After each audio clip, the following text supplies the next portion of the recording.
علی امین گنڈاپور صاحب کا جو کردار رہا ہے، اور خاص طور پہ آپ کے اس سے پہلے اسلام آباد والے جلسے میں جب وہ 7-8 گھنٹے کے لیے غائب ہو گئے، اس کے بعد پھر دوبارہ احتجاج کا ختم کر دینا، اور پھر لاہور والے جلسے میں بھی ان کا شرکت نہ کرنا، اور اب پنڈی والے جلسے میں بھی بالکل منزل کے قریب آ کے واپس لوٹ جانا، اور پھر یہ کہنا کہ گولیاں چلا دوں گا، یہ بیانات کیا آپ کے حق میں ہیں؟ کیا علی امین گنڈاپور صاحب کس کی خدمت کر رہے ہیں سر؟ یہ پاکستان تحریک انصاف کی خدمت تو کہیں سے نہیں لگ رہی۔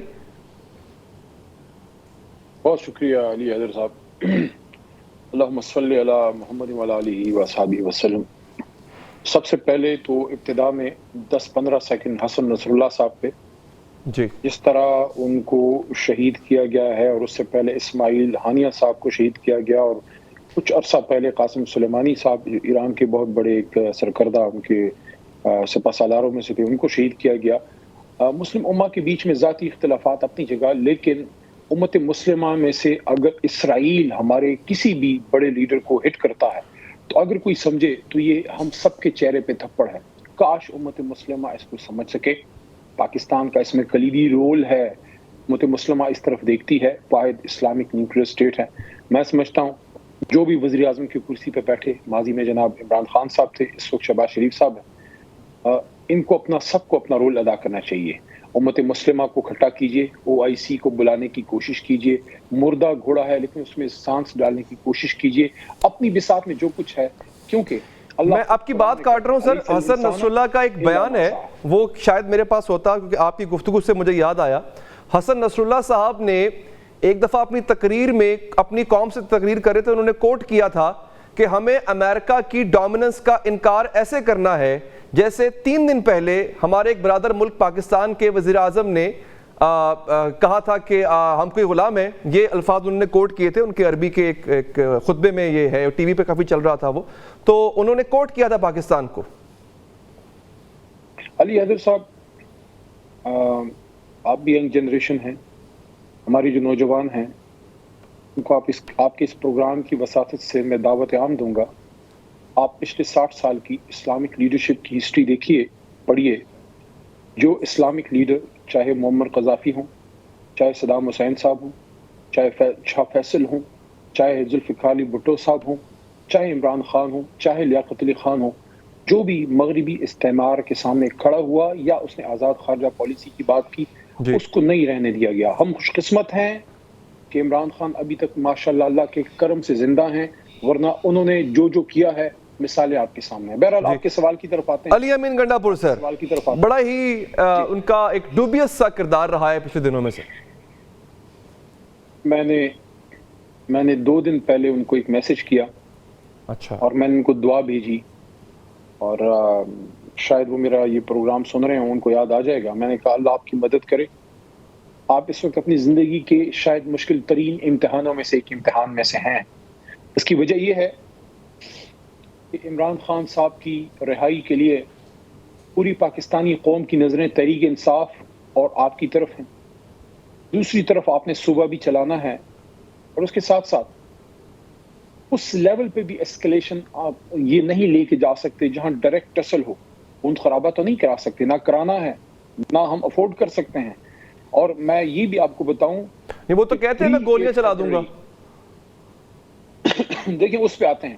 8 فروری کے الیکشن سے پہلے، 9 مئی کے بعد جب ہم سب جیلوں میں چلے گئے، میں کوئی جولائی 2023 میں 27 جولائی کو میں ریلیز ہوا، اور 5 اگست کو عمران خان صاحب اریسٹ ہوئے۔ اس کے بعد سے صوبہ پختونخوا کے صدر کے طور پہ علی امین خان نے چلایا، پارٹی کو زندہ رکھا، ایجیٹیشن بھی کی، لیکن اس لیول تک لے کے نہیں گئے کہ خدا نخواستہ دوسرا 9 مئی ہوتا اور ایک اور فالس فلیگ ہوتا اور خون خرابہ ہوتا اور تحریک انصاف کو بین کرنے کی کوشش کی جاتی۔ وہ انہوں نے زندہ رکھا، 8 فروری تک انہوں نے ایکٹیو رکھا، اور 8 فروری کے الیکشن کے بعد خیبر پختونخوا کا رزلٹ آپ کے سامنے ہے۔ میں سمجھتا ہوں کہ علی امین خان پہ پریشر ہے، مشکلات ضرور ہیں، لیکن انہوں نے جمع مردی سے مقابلہ کیا ہے۔ جہاں تک کل کا تعلق ہے، وہ فیصلہ علی امین خان کا نہیں تھا، وہ آ رہے تھے پنڈی کی طرف، لیکن 7:15 بجے پارٹی لیڈرشپ چیئرمین بیرسٹر گوہر صاحب نے خان صاحب کی ڈائریکشن کے مطابق، کیونکہ ہمیں بتایا گیا کہ چیئرمین گوہر صاحب نے کہ وہ اندھیرے میں نہیں چاہتے تھے کہ شام کے بعد یہ ایکٹیویٹی ہو، کیونکہ کچھ بھی پھر اس میں فالس فلیگ ہو سکتا تھا، خون خرابہ ہو سکتا تھا، اس لیے پارٹی یہ انٹیلیجنس رپورٹ جو ہے عمران خان صاحب تک کیسے پہنچی سر؟ اور پھر انہوں نے وزیر اعلیٰ کے پاس یہ رپورٹ نہیں تھی کہ خون خرابہ ہو سکتا ہے، عمران خان صاحب کے پاس تھی، انہوں نے بیرسٹر گوہر سے کہا، پھر بیرسٹر گوہر نے وزیر اعلیٰ سے کہا کہ واپس لوٹ جائیں سر؟ نہیں، بیرسٹر گوہر صاحب کا فیصلہ تھا اور انہوں نے یہ کہا کہ عمران خان صاحب کی ڈائریکشن ہے، ظاہر ہے وہ خان صاحب کے حکم پہ بیرسٹر گوہر صاحب چلتے ہیں، میں تو بیچ میں انوالو نہیں تھا، لیکن بیرسٹر گوہر صاحب کا میسج ایز اے چیئرمین آیا کہ 7:15 بجے انہوں نے احتجاج کو کال آف کیا۔ لیکن ایک بات میں ضرور یہاں پہ ریکارڈ کرنا چاہتا ہوں کہ اس وقت ہم پاکستان میں ہیں، یہ ہمارا ملک ہے، پنجاب، پختونخوا، بلوچستان یا سندھ، یہ انتظامی ڈیمارکیشنز ہیں، یہ ہمارا سب کا مشترکہ ملک ہے۔ پختونخوا سے کوئی پنجاب آئے یا پنجاب سے کوئی پختونخوا آئے، احتجاج کرنے آئے، جلسہ کرنے، آئین میں اگر اجازت ہے، آپ کو حق نہیں ہے کہ اسٹریٹ فائرنگ کریں، اسٹریٹ بلٹس ماریں، ربر بلٹس ماریں، آپ ایکسپائرڈ ٹیر گیس شیل جو ہیں وہ فائر کریں۔ یہ جن پہ آپ چلا رہے تھے، میں مریم صاحبہ سے اور مرکزی حکومت سے پوچھنا چاہتا ہوں، پولیس چیف سے پوچھنا چاہتا ہوں، یہ جو پختونخوا سے آئے تھے، کیا یہ آپ کے بھائی نہیں؟ کیا یہ پاکستانی نہیں تھے؟ ان کو جس طریقے سے آپ نے اسٹریٹ فائرنگ کی ہے، اس طرح تو اسرائیل میں ہوتا ہے، وہ آتے احتجاج کرتے چلے جاتے، جس طرح ہم نے سنجانی میں جلسہ کیا، جس طرح ہم نے لاہور میں جلسہ کیا، اور جس طرح کل پورا پنڈی نکلا ہے۔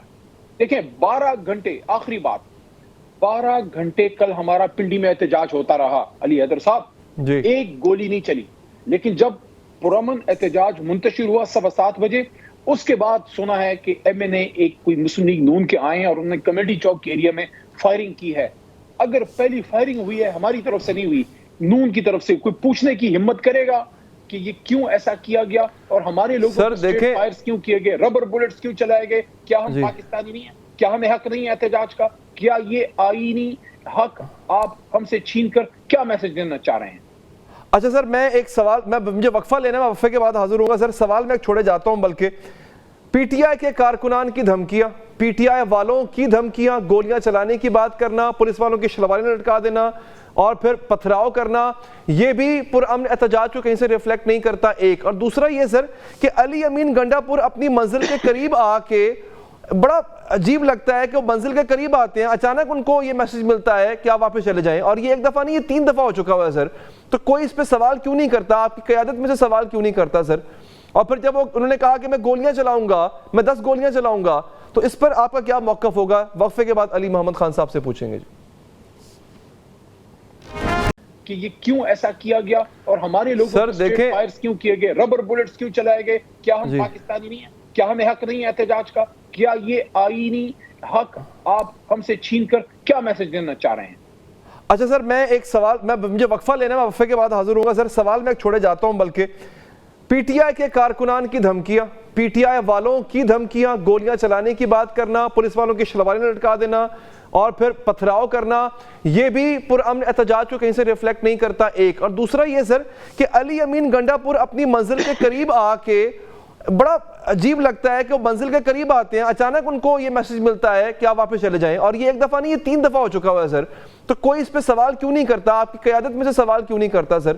اور پھر جب انہوں نے کہا کہ میں گولیاں چلاؤں گا، میں 10 گولیاں چلاؤں گا، تو اس پر آپ کا کیا موقف ہوگا؟ وقفے کے بعد علی محمد خان صاحب سے پوچھیں گے